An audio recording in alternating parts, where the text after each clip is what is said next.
México.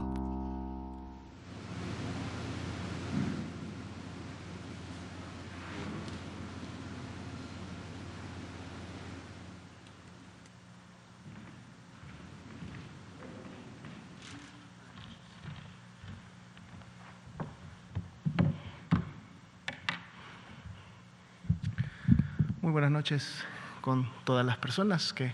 tanto de manera presencial como virtual atienden la conferencia de esta noche. Hoy es domingo 24 de enero, estamos transmitiendo desde el Palacio Nacional aquí en la Ciudad de México en vivo en relación a el comportamiento y la evolución de la epidemia de COVID-19 en México. Y bueno, vamos a actualizar, como lo hacemos todas las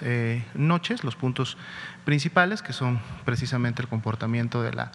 epidemia, cuál es el corte de la estadística oficial el día de hoy, así también como el avance de la campaña de vacunación para prevenir el COVID-19. Entonces vamos a dar inicio con estos dos componentes. Si nos comparten, por favor, la primera diapositiva.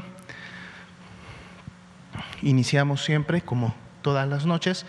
actualizando los datos que son remitidos por las 32 entidades federativas de todas aquellas personas que son clasificadas como casos sospechosos de COVID-19 y se van integrando en función de la fecha de inicio de síntomas. En la curva azul, para el día de hoy, tenemos distribuidas 1.957.630 personas que se estima en base a los resultados de laboratorio, la clasificación epidemiológica y los porcentajes de positividad. De seguro para el corte de hoy son ya casos confirmados de COVID-19. Como pueden también notar, el día de hoy empezamos a graficar la semana ya número 2 del 2021 de este año y lo que podemos notar es una disminución que empezamos a percibir, todavía una disminución menor para efectos de la tendencia o las velocidades que teníamos y sobre todo porque sabemos que estamos iniciando la semana y que este menos 10% que vemos entre la semana 1 y la semana 2 de seguro se irá modificando en los siguientes días y será importante ver en todo caso para el sábado, que es cuando cierra la semana epidemiológica, si esto pudiera mantenerse o convertirse en una nueva meseta. Sin embargo, lo que sí podríamos resaltar con la información con la que iniciamos esta semana, hoy día domingo, es que al menos esta tendencia ascendente, bastante acelerada y con magnitud importante de casos, pues bueno, empieza a mostrar un cambio. Vamos a ver ese cambio que tanto se manifiesta, si en un cambio ya negativo o empezamos a ver comportamiento de alguna meseta alta en función de la transmisión y por lo tanto los casos que se están estimando. Así también 1.320.448 son las personas que se estiman se han recuperado ya de COVID-19, recordando que es una enfermedad que en la mayoría de los casos produce lo que se conoce como COVID leve o COVID no grave y son personas que en el transcurso de entre 5 y 7 días pueden resolver su cuadro, su sistema inmunológico responde, resuelve el problema y las personas terminan curando. 6%, continuamos con este indicador tal y como estuvo la semana pasada, vuelve a abrir esta semana otra vez en un 6%. Los casos activos que se estiman, es decir, la epidemia activa en México, son las personas que iniciaron con los signos y síntomas de su enfermedad en las últimas 2 semanas, sabiendo que es el periodo de incubación más largo que hasta el momento está definido para esta enfermedad. Si vemos la siguiente diapositiva, vemos cuál ha sido también el comportamiento del porcentaje de positividad. Esta semana estamos nuevamente abriendo con una disminución de este porcentaje de positividad, que básicamente lo que hace es mantiene ese comportamiento ondulante que habíamos tenido en los últimos 4 meses, en donde ha fluctuado este porcentaje de positividad entre un 40 y un 46%. El día de hoy abrimos con un 41%, lo que entonces de todas maneras es una disminución de 4 puntos porcentuales, menos 4 puntos porcentuales para efectos de comparar la semana 1 con la semana 2. Este porcentaje de positividad lo podemos obtener en función de los casos confirmados, que se dan en su gran mayoría con resultados positivos de las 2 pruebas que se aplican en México, además de los casos que se clasifican o dictaminan como confirmados a la enfermedad, que para el corte de hoy son 1.763.219. Y así también tenemos las personas que han salido negativos a la prueba de virus SARS-CoV-2, 2.238.405, y entonces en base a esto podemos tener el comportamiento del porcentaje de positividad. Para el día de hoy son prácticamente un poco menos de 4,5 millones de personas las que han sido ingresadas a los protocolos de estudio en las diferentes unidades de todo el territorio nacional. Si vemos la siguiente diapositiva, vamos a ver también cómo abrimos la semana en relación al comportamiento de la letalidad, recordando que la letalidad es la proporción de personas que lamentablemente pierde la vida a consecuencia de las complicaciones de COVID-19 del grupo total de personas que han sido clasificadas como confirmadas a la enfermedad, en este caso a COVID-19. Estamos teniendo también la reducción de 1 punto porcentual en función de la semana 1 a la 2. Si recuerdan, ayer estábamos cerrando la semana 1 en un 7% y bueno, ahora la semana 2 abre en un 6%. Esto significa que de cada 100 personas que se clasifican como confirmadas a COVID en el sistema, lamentablemente 6 personas fallecen para efectos de la semana 2 del 2021. El acumulado de personas que hasta el momento ha perdido la vida es de 149.614. Vemos la siguiente diapositiva. Vamos a actualizar también la ocupación hospitalaria. En esta primera gráfica tenemos lo referente a las camas generales para los pacientes más graves y el día de hoy son 17 las entidades que tienen menos del 50% de ocupación o lo que se traduce en más de un 50% de disponibilidad. En el siguiente rango, que es entre 69 y 50, si vamos de los rangos bajos a los más altos, tenemos a 6 entidades, 4 de ellas apenas están cruzando este 50%, Tlaxcala de hecho en el 50%, y con 53% tenemos a los estados de Veracruz, de Jalisco y de Oaxaca, ya con un porcentaje de ocupación un poco más elevado, con 56% Michoacán y con 67% Querétaro. Y en el grupo de más del 70%, que son ya las entidades que estarían teniendo niveles de ocupación pues importantes, como ha sido la Ciudad de México, Guanajuato y el Estado de México, Nuevo León también, en las últimas semanas, pues bueno, vemos que el porcentaje de ocupación se ha mantenido, al menos en esos niveles que fluctúan entre el 89, 85, 83, 82 para cada una de estas entidades, lo cual refleja que se continúan logrando reconvertir camas o expandir unidades médicas para que a pesar de la demanda de atención de pacientes que requieren hospitalización, continúan generando una cama y continúan entonces encontrando una cama disponible para poder ser atendidos.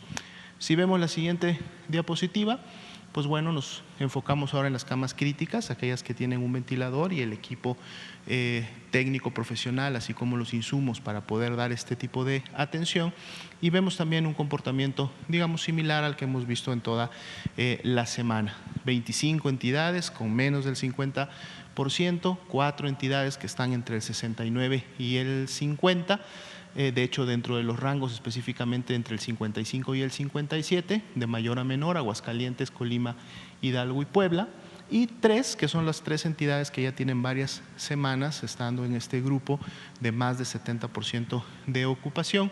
como es la Ciudad de México con un 86%, el Estado de México con un 82% y Nuevo León con un 78%, pero entonces también evidenciando que continúan los trabajos de reconversión y expansión hospitalaria que permiten, inclusive en algunas de estas entidades, notarán ustedes disminuciones, aunque pocas, de 1 o 2 puntos porcentuales, pero entonces está logrando el objetivo, que es siempre tener una cama disponible más allá del incremento de la demanda que se está teniendo por estas fechas. Bien, pasemos ahora a la actualización del grupo de información en relación a la Estrategia Nacional de Vacunación, esta que se desprende de la Política Nacional de Vacunación para efectos de prevenir la infección por el virus SARS-CoV-2 y por lo tanto prevenir la COVID-19. Actualizamos diariamente las dosis que se han aplicado, recordando que siempre estas son dosis que se reportan al corte de las 4 de la tarde. Para el día de hoy, 24 de enero, son 7.204 las dosis que se reportan se aplicaron hoy domingo. Sin embargo, sabemos que este número podrá inclusive aumentar en función del corte final cuando todas las unidades o los puntos de aplicación de la vacuna terminen reportando su productividad del día de hoy. Como podemos ver, por ejemplo, para el día de ayer, 23 de enero, que se incrementa el número de dosis aplicadas a 17.493 y de ahí la expectativa también que estas 7.204 pues vayan a verse incrementadas para el reporte del día de mañana. Si vemos por favor la siguiente diapositiva. Tenemos el acumulado del total de dosis que hasta el momento se han aplicado, 629.626, ya sumando las dosis del día de hoy. Y bueno, en esta curva obviamente vemos el comportamiento de cómo se ha dado para cada uno de los días desde que empezó la vacunación el 24 de diciembre, cómo se ha dado el incremento acumulado para cada uno de estos días. Si vemos la siguiente diapositiva, tenemos distribuidas estas mismas dosis, las 629.626 aplicadas, en los dos grupos que en su momento están recibiendo estas dosis, que es todos aquellos que ya recibieron la primera, pero también aquellos que en su momento ya están recibiendo la segunda. Podemos ver que de todas las personas que hasta el momento han recibido una primera dosis, estas 604.441, de este grupo el 4% para el día de hoy, que son 25.185, ya han recibido también la segunda dosis, que está normada para efectos de la vacuna Pfizer, con el objetivo precisamente de poder lograr los niveles de eficacia que esta vacuna ha demostrado para efectos de las dos dosis. Esto lo veremos incrementarse de manera más importante, sobre todo la primera semana de febrero, que es cuando empiezan a vacunarse con las segundas dosis los grupos que en mayor cantidad se vacunaron la semana en donde llegó un poco más de 430.000 dosis a México. Si vemos de hecho en la siguiente diapositiva, podemos notar el avance por entidad federativa de la dotación que en su momento fue asignada el 20 de enero, llegó el 19 de enero y entre el 20 y el 21 se terminó de distribuir en todas las entidades y las entidades iniciaron prácticamente el 21, algunas ya el 22 durante todo el día con su aplicación y entonces aquí podemos ver el avance solamente de esa última dotación que llegó y también pues se resalta que las entidades que están ya aplicando sus segundas dosis, este es el avance que llevan, Ciudad de México, Coahuila y Nuevo León, para efectos de que estas entidades habían ya terminado con la gran mayoría de las primeras dosis. Son 18 las entidades que para el día de hoy tienen ya un avance de más del 95% de aplicar estas dosis que llegaron la semana pasada. Si vemos la siguiente diapositiva. Aquí tenemos precisamente el avance de la vacunación en función de las fechas en las que llegaron los diferentes embarques, ¿no? Ponemos atención sobre el último, todos los anteriores ya tuvieron un 100% de distribución y aplicación y el último precisamente ahora tiene un incremento para efecto de aquellas dosis que se distribuyeron a las entidades y que se están aplicando sobre todo como primeras dosis al personal de salud de primer contacto, de primera línea con los pacientes COVID, un 38%. Y tenemos un monto importante que representa un 42%, son 91.350 dosis que están reservadas para este grupo que empieza, decíamos, la primera semana de febrero, que debe de empezar a recibir de manera importante las segundas dosis. Ya están aquí reservadas y en su momento veremos cómo inicia esta aplicación, así también como una reserva estratégica de 6.940 dosis que están en este momento todavía en ultracongelación en el INCAN, al igual que las dosis que se reservan para la segunda aplicación, refiriéndonos a la ultracongelación. Si vemos la siguiente diapositiva, tenemos el comportamiento y cómo se han estado presentando los eventos supuestamente atribuibles a vacunación e inmunización. El día de hoy también se actualiza a 4.208 casos notificados de estos eventos, destacando que la gran mayoría de ellos, el 99%, son ESAVIS no graves y corresponden solo a reacciones locales, reacciones temporales pasajeras que en su momento se producen no solamente con esta vacuna, sino prácticamente con todas las vacunas que en algún momento se le aplica a una persona. Solo el 1%, y representan 40 casos o 40 personas,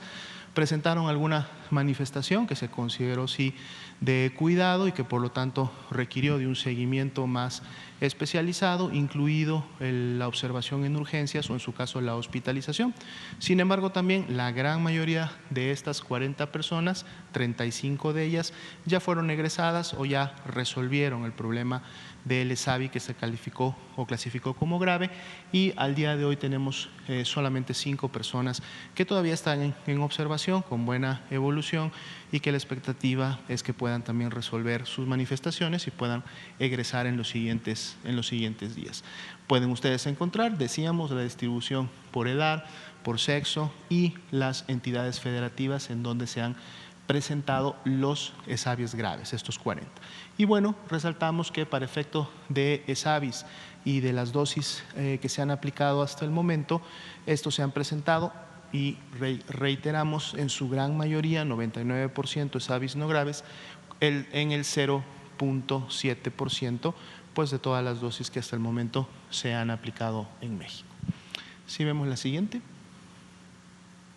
Tenemos el avance específico de la intervención que inició el día de ayer en el estado de Campeche, a través de la cual se está vacunando al personal del sector educativo. Ayer también dábamos una actualización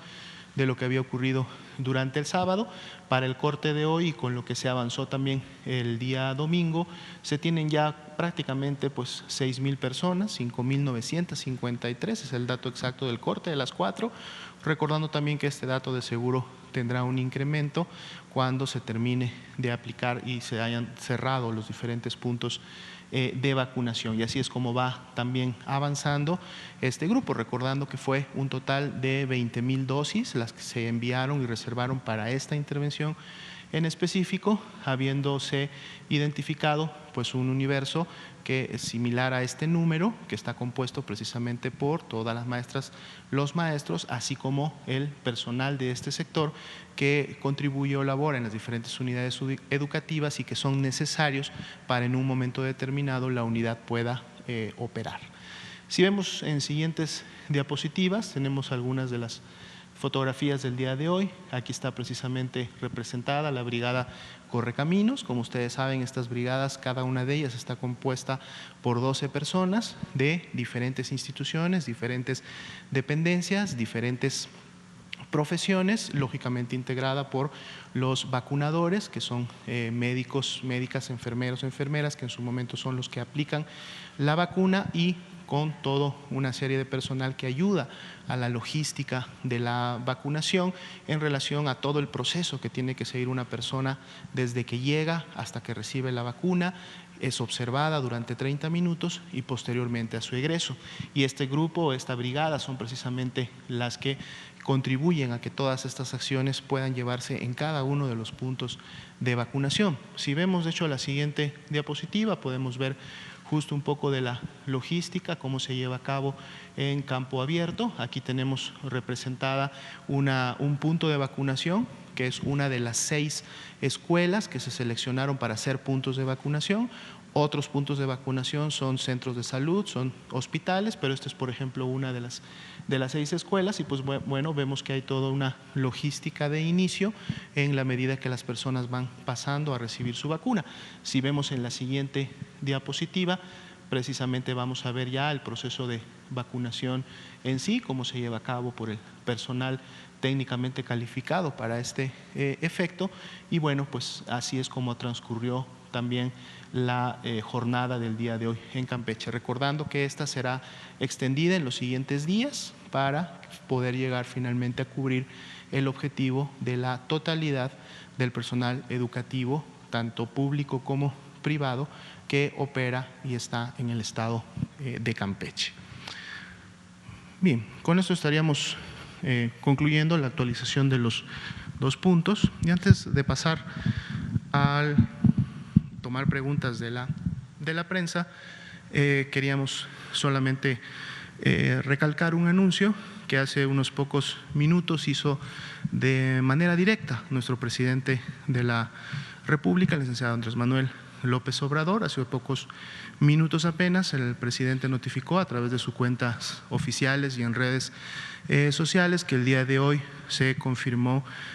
infectado y con signos y síntomas para efectos de COVID-19. Felizmente el presidente se encuentra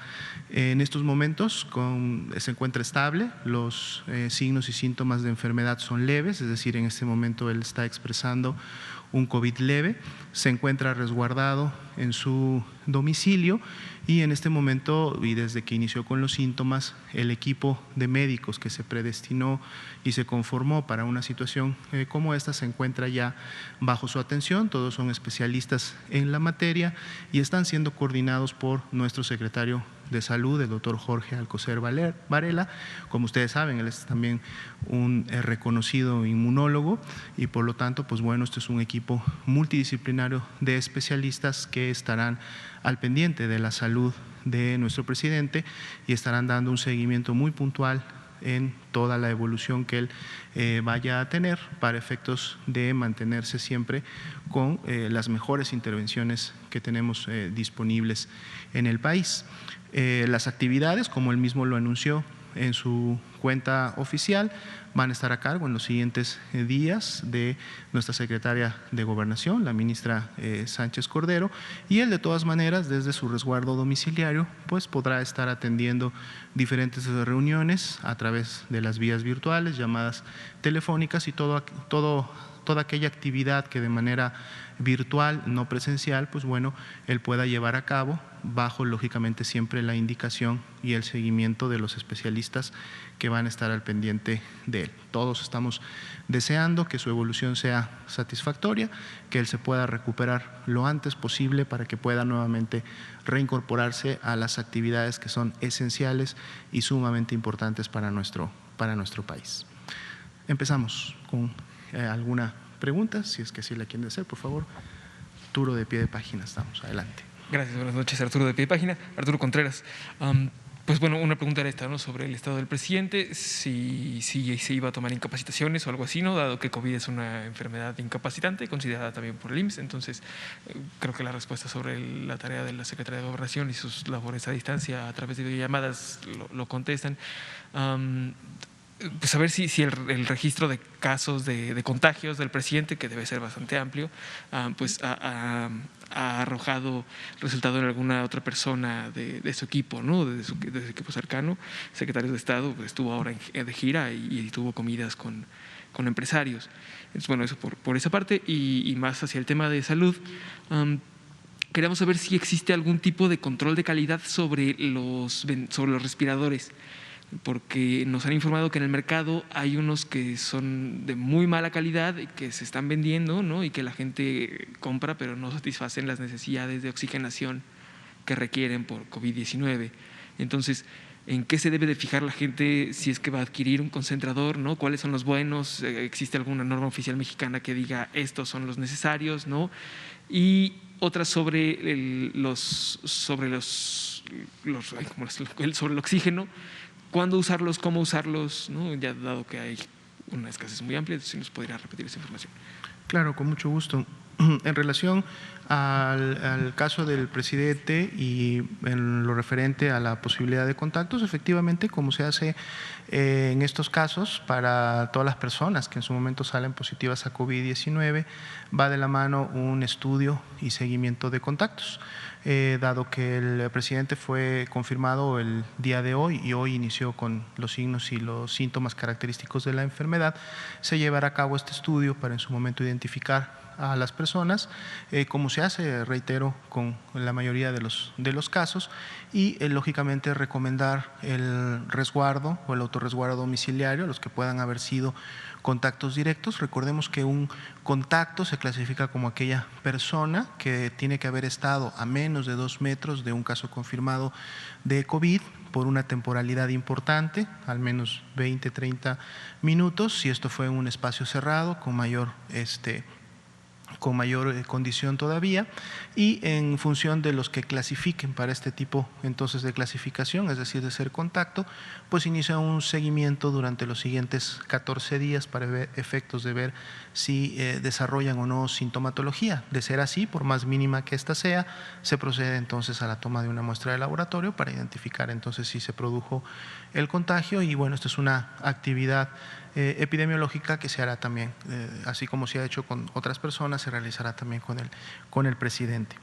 En relación a los concentradores de oxígeno, pues bueno, hay que recordar que podemos empezar desde el hecho de que todo dispositivo o producto que va a atender algún tema de salud debe de contar con un registro sanitario, sobre todo si los gases, componentes o sustancias que va a manejar o producir van a ingresar al sistema humano, van a ingresar en este caso a través de los pulmones. Entonces esto es algo que lógicamente sería como un primer paso para verificar. Sin embargo, pues también para efectos de supervisión está la COFEPRIS, pero también tenemos a la Defensoría del Consumidor para que en su momento pueda recibir denuncias u observaciones que pudieran venir de la población y que contribuyan a que los elementos que se encargan de ahora sí que de la supervisión y en su momento de poder estar revisando que estos elementos tengan los permisos correspondientes y cumplan con lo que en su momento refirieron, tenían como base técnica para obtener ese permiso, pues se esté llevando a cabo, ¿no? Pero aquí es importante, obviamente, que la supervisión también inicia, lo decíamos previamente, creo que el día viernes, a través de una supervisión médica. O sea, recordemos que un primer indicio que este dispositivo esté o no funcionando tiene que ver precisamente con si se está produciendo o logrando la mejoría de la oxigenación.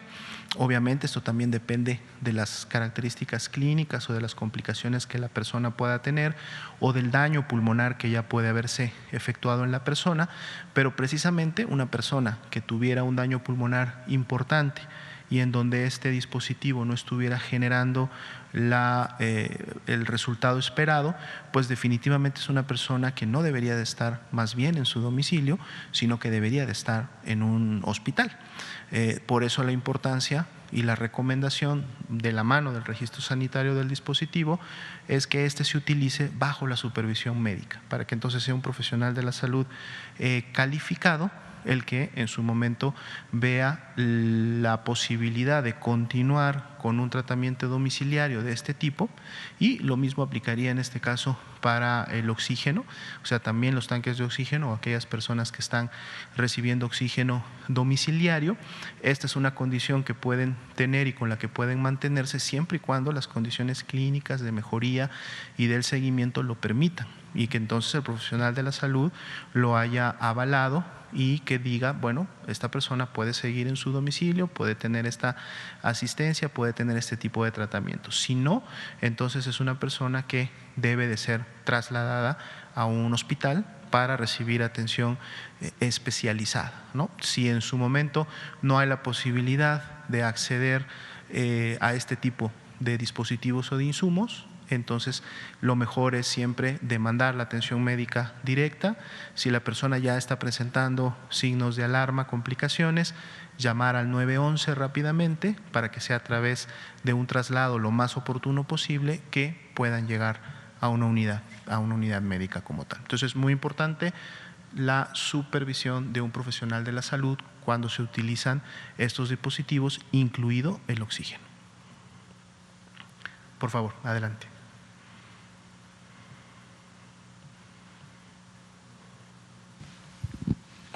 El presidente Andrés Manuel López Obrador tiene hipertensión, me parece, ¿no? Entonces, ¿qué tratamiento es el recomendado o el que se podría seguir, el que este grupo de expertos estaría trazando? Una persona que en su momento puede tener alguna enfermedad que signifique un factor de riesgo, lógicamente lo que requiere, y esto es para todas las personas, es un seguimiento puntual, es decir, un seguimiento de, lógicamente, los signos vitales, un seguimiento muy importante en este caso de la oxigenación y otros parámetros que los profesionales de la salud están monitoreando de manera continua para identificar si empieza a haber algún signo de alarma que requiriera la implementación posterior. Recordemos que si bien es cierto, tanto las personas que padecen diabetes como padecen hipertensión están clasificadas dentro de los grupos de riesgo, cuando nos vamos ya a cada uno de estos grupos, las personas que tienen mayores factores de riesgo son aquellos que tienen esta condición de manera descontrolada.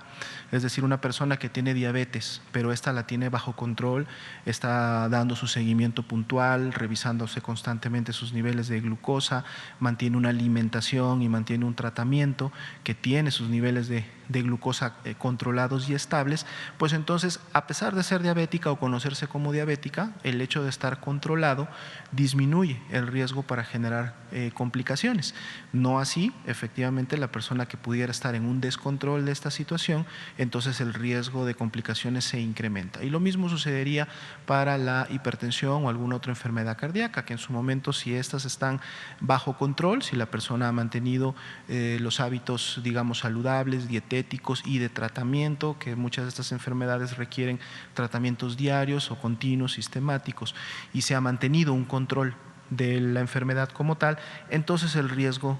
disminuye, porque entonces no se tiene la condición que en su momento produce que este riesgo se incremente para efectos de la afectación del sistema inmunológico o para efectos de la afectación de las capacidades pulmonares, ¿no? Entonces, si el problema está contenido, es decir, la persona está bajo seguimiento y mantiene sus enfermedades bajo control, entonces el riesgo también disminuye. Pero obviamente el presidente va a estar en un seguimiento continuo, puntual, un monitoreo permanente por parte de los especialistas, neumólogos, infectólogos, inmunólogos, para que cualquier dato que en su momento amerite algún otro tipo de tratamiento o incrementar las magnitudes de sea inmediatamente colocado, y de seguro él mismo y el equipo de presidencia van a estar durante la semana dando a conocer este tipo de evolución. Muy probablemente también el subsecretario de Prevención de la Salud lo hará en las conferencias vespertinas de esta semana. Aprovechando el tiempo. Adelante, por favor, claro. La Alianza Federalista ya se animó a decir que van a comprar vacunas COVID, ¿no? Saber si la aprobación de emergencia de la COFEPRIS lo permite, ¿no? Porque según tengo entendido, la aprobación de emergencia de la COFEPRIS solo permite al gobierno federal hacer la adquisición de estas vacunas. Entonces, no sé si esto sea un obstáculo para que empresas privadas o gobiernos estatales adquieran la vacuna. Y otra pregunta sobre cuándo nos podrían tener una actualización sobre la estimación de incremento en la mortalidad debido a las variantes del virus ubicadas que se detectaron en Gran Bretaña, en Sudáfrica y en Brasil. ¿Cómo no? Empezamos en relación primeramente a la pregunta de esto de las variantes. Se está dando un seguimiento puntual a través de todos los canales de información internacionales. Como ustedes saben, México como país es miembro de la Organización Mundial de la Salud, miembro obviamente también de la Organización Panamericana de la Salud, de la OPS, en función del contexto regional, y lo menciono porque a través de ellos se mantienen canales de comunicación permanentes, abiertos, en donde se recibe información que está continuamente emitiéndose a través de los mismos y en donde se nos está actualizando cuál es la situación, digamos, más reciente en relación a estas variantes. Como ustedes saben, en este momento hay básicamente dos variantes que son las de interés internacional, la primera que mencionábamos inclusive desde el año pasado, ¿no? Esta variante inglesa, o del que se fue identificada en el Reino Unido, en donde hasta el último corte ya eran más de 60 países en todo el mundo que la habían identificado. Sabemos que la misma estaba circulando desde septiembre del año pasado. Se han continuado realizando investigaciones y estudios alrededor de esta variante para efectos de la transmisibilidad. Ya habían estudios o primeros resultados que hablaban de un incremento en la transmisibilidad. Esto no es necesariamente particular de la variante inglesa. Cada vez que existe o que surge una nueva variante, la misma condición o capacidad de ser una nueva variante, entonces le permite siempre tener una mayor transmisibilidad, sobre todo en la población susceptible. Por lo mismo, digamos, está dando un seguimiento a través de las diferentes investigaciones internacionales de qué tanto realmente podría incrementar esta transmisibilidad. Estos son estudios que en su momento de seguro seguirán publicándose. Algo sí muy importante, o que es de mayor preocupación para efectos del seguimiento y de la información, es qué tan más agresiva realmente pudiera ser una nueva variante en función de las ya existentes, es decir, qué tanta capacidad puede tener de generar enfermedad más grave que la que están generando las previas, y por lo tanto entonces también poder generar o contribuir a incrementar la letalidad y la mortalidad en la población. En este momento hay estudios todavía preliminares, no son concluyentes. Esto lógicamente tiene que ver por el número de personas estudiadas y por la cantidad de secuenciaciones que se realizan para poder identificar en los grupos de estudio quién tiene y quién no tiene la variante, que en la medida lógicamente que una variante incremente su transmisibilidad y por lo tanto genere más casos, como hemos visto estos porcentajes del 80% COVID no grave, 20% COVID grave, y dentro de este grupo COVID crítico, pues bueno, si se incrementa obviamente el número de personas infectadas por COVID, más allá de la nueva variante o de las existentes, pues entonces estos porcentajes también pueden contribuir a que se incremente la enfermedad grave, o las personas que en su momento desarrollan enfermedad grave y las personas que pueden desarrollar enfermedad crítica. Sin embargo, esto también está en base al contexto poblacional y la predominancia o la prevalencia que puede haber en ese contexto poblacional de las enfermedades de riesgo, precisamente, que en un momento pueden contribuir a que estos incrementos sean mayores. Todavía no tenemos productos informativos en la región de las Américas, tenemos sí la identificación de la variante, pero todavía estas variantes han sido, digamos, identificadas en pocas personas, que de su seguimiento todavía no hay un nivel suficiente de información como para aseverar una u otra de las hipótesis, o en este caso confirmarlas. De la información que proviene de Europa se ha visto sí estos incrementos. Sin embargo, uno de los estudios precisamente que se publicó fines de la semana pasada todavía no eran concluyentes para efectos de la gravedad y la mortalidad. Si bien es cierto, hay clústeres dentro de la población inglesa, y específicamente estamos hablando obviamente de Inglaterra, en donde se vieron estos incrementos, todavía no se ha identificado hasta el momento al menos que esto signifique un incremento, digamos, de manera regional o global. Ahora, recordemos obviamente que también tenemos bajo seguimiento una segunda variante de interés, que es la sudafricana, una identificación un poco más reciente. Esta se ha identificado ya también alrededor de 15, 16 países su circulación, y hay estudios preliminares que se han llevado a cabo precisamente en el continente africano, que es donde se identificó por primera vez y donde se han identificado la mayoría de casos o personas confirmadas con COVID-19 hasta el momento con esta variante. Algo que se está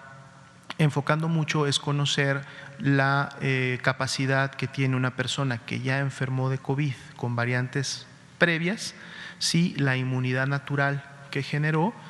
protege obviamente contra esta nueva variante. Una situación que ya se identificó para la variante inglesa, en donde sí, la variante inglesa no está causando reinfecciones, y algo muy importante, al menos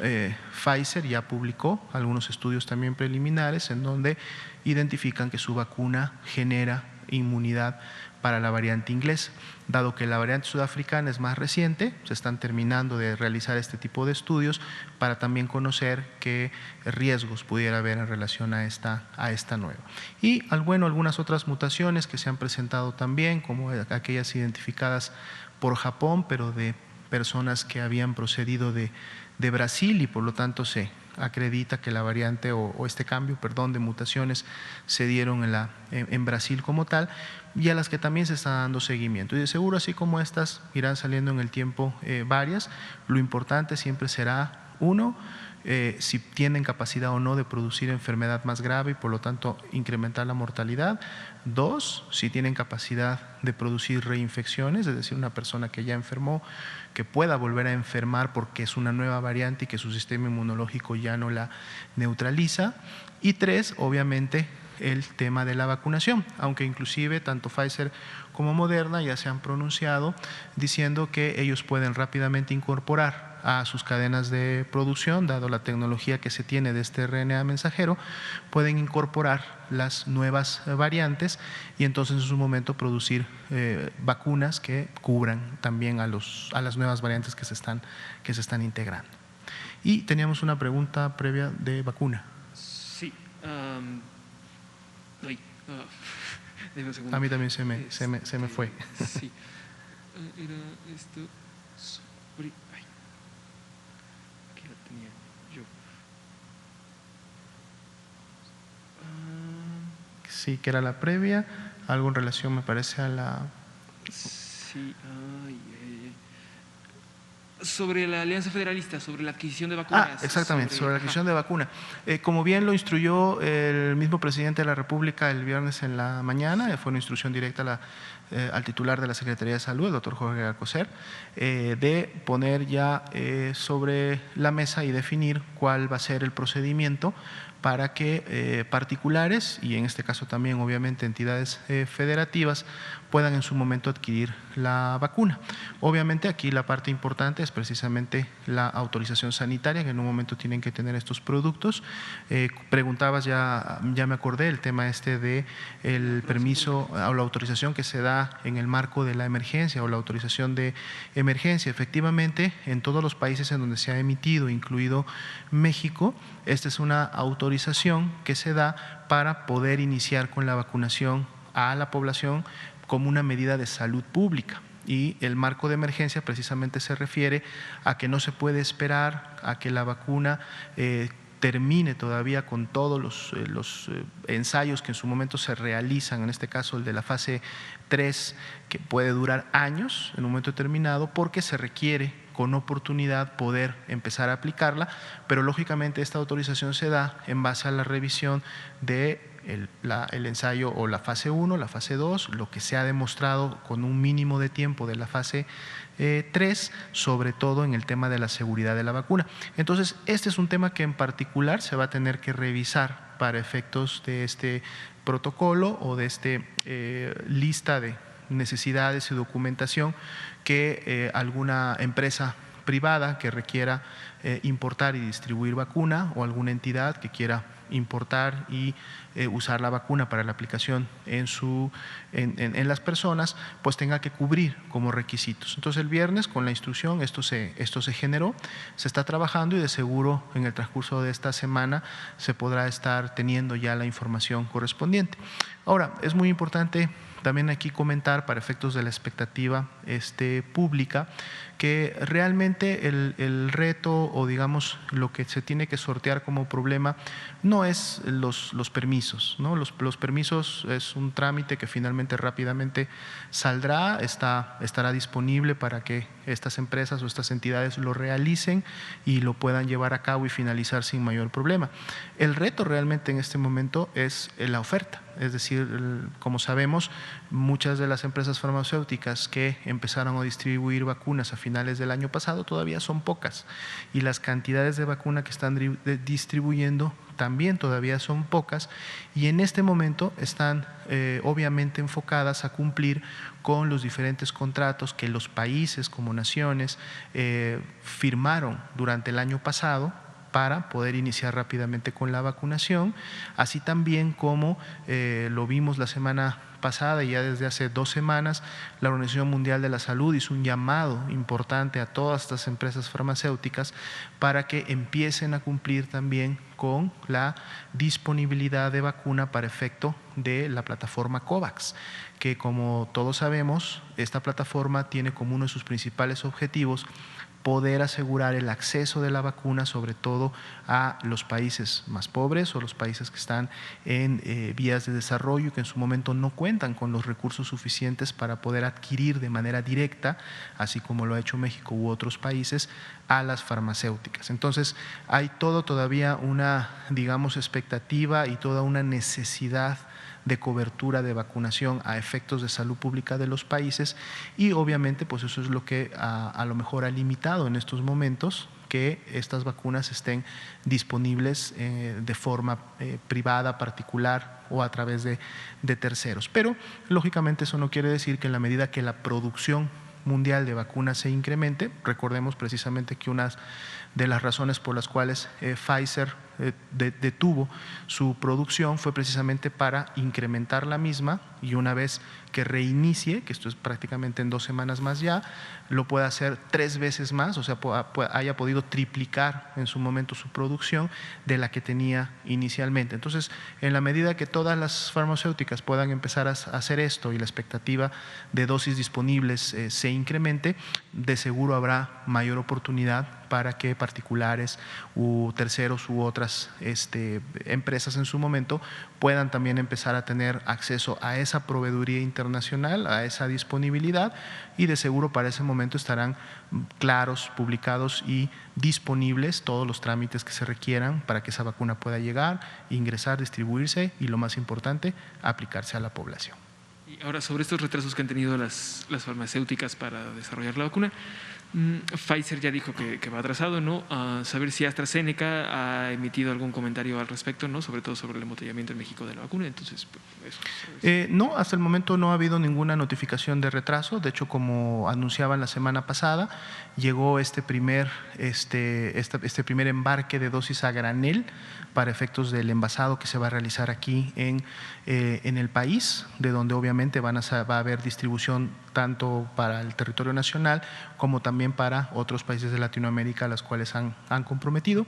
Hasta este momento está cumpliéndose con el